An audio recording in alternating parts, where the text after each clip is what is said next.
바울은 고린도 교회 성도들을 향하여서 하나님의 은혜를 헛되이 받지 말라 그렇게 권면합니다.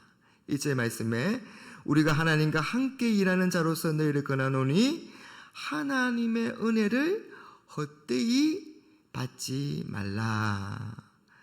여러분, 하나님의 은혜를 헛되이 받는다는 것이 무엇일까요? 그건 은혜를 받으나 아무 효과나 유익이 없는 것을 말합니다.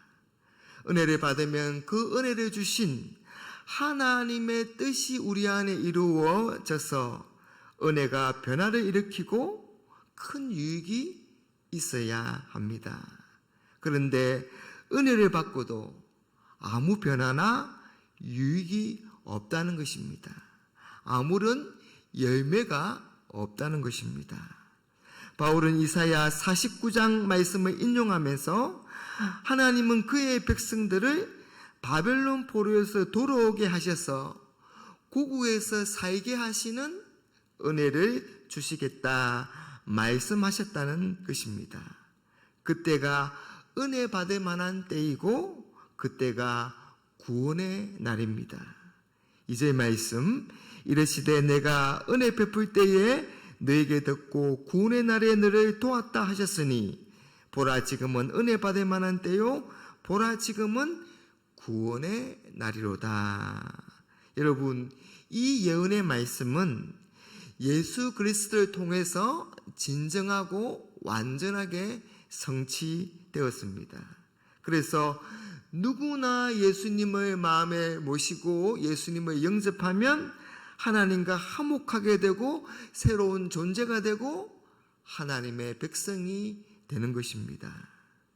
하나님의 은혜가 복음을 통해서 모든 사람 앞에 열려 있습니다. 그래서 지금이 은혜 받을 만한 때고 지금이 구원의 날입니다.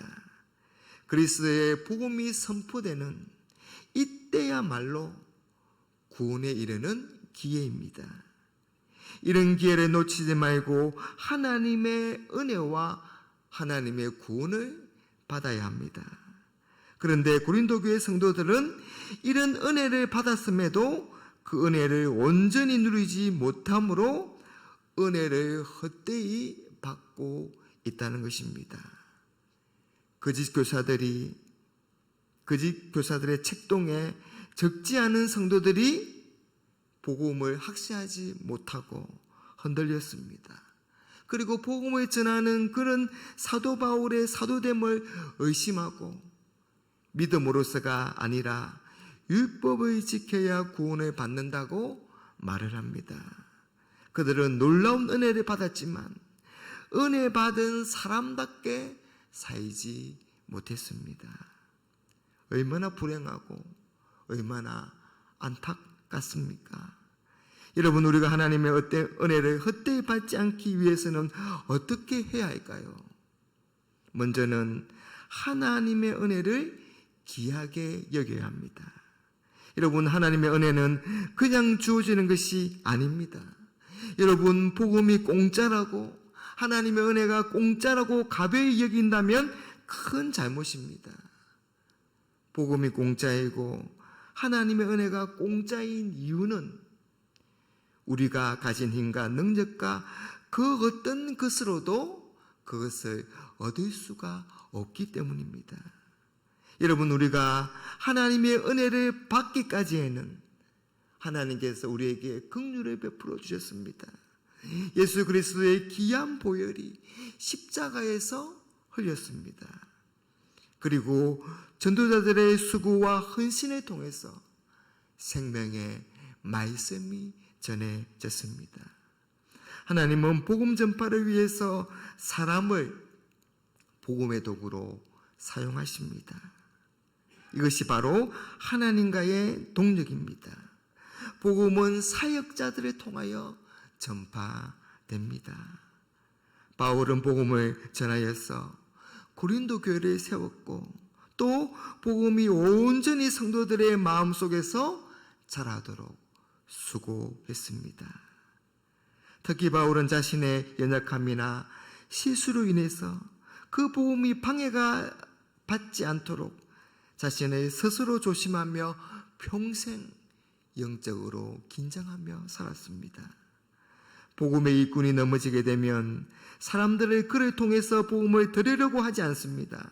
그래서 사역자들은 복음을 위해서 자신을 경건하게 지켜야 하는 것입니다. 뿐만 아니라 환난과 궁핍, 고난과 매맞음, 갇힘과 난동, 자지 못함과 먹지 못함 등의 고통과 고난의 이상이었습니다. 그런 가운데서도 인내하였습니다. 또한 자신에게 주어진 자유라도 성도와 교회를 위하여 제한했고 자기의 권리마저도 기꺼이 희생하였습니다. 사랑하는 여러분, 우리가 하나님의 은혜로 구원을 받은 것은 우리에게 복음을 전해준 누군가가 있었기 때문입니다. 많은 분들의 눈물과 기도와 수고가 있었습니다. 하나님의 은혜가 결코 쉽게 주어진 것이 아닙니다. 이 사실을 기억하며 은혜를 귀하게 여기시기 바랍니다. 둘째로, 하나님의 은혜를 헛되이 받지 않기 위해서는 우리의 마음을 넓혀야 합니다. 하나님의 은혜를 받고 복음의 능력을 체험하기 위해서는 우리의 마음을 넓혀야 합니다. 넓은 마음으로 하나님의 은혜를 받아야 하는 겁니다. 특히 사역자들과 마음에 불편함이 없어야 합니다. 사역자들이 세상적으로 보기에 참 무능력하고 초라하게 보일 수가 있습니다.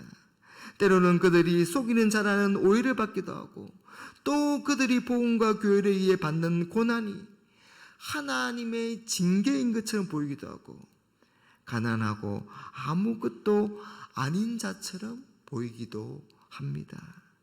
그러나 그들의 시상은 다음과 같습니다.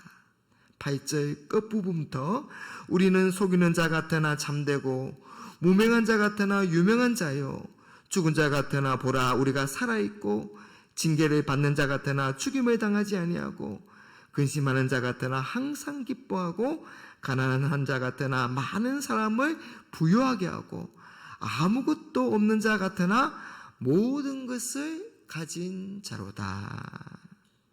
여러분, 그들에게 그런 역설이 가능한 것은 복음이 주는 생명과 능력 때문입니다.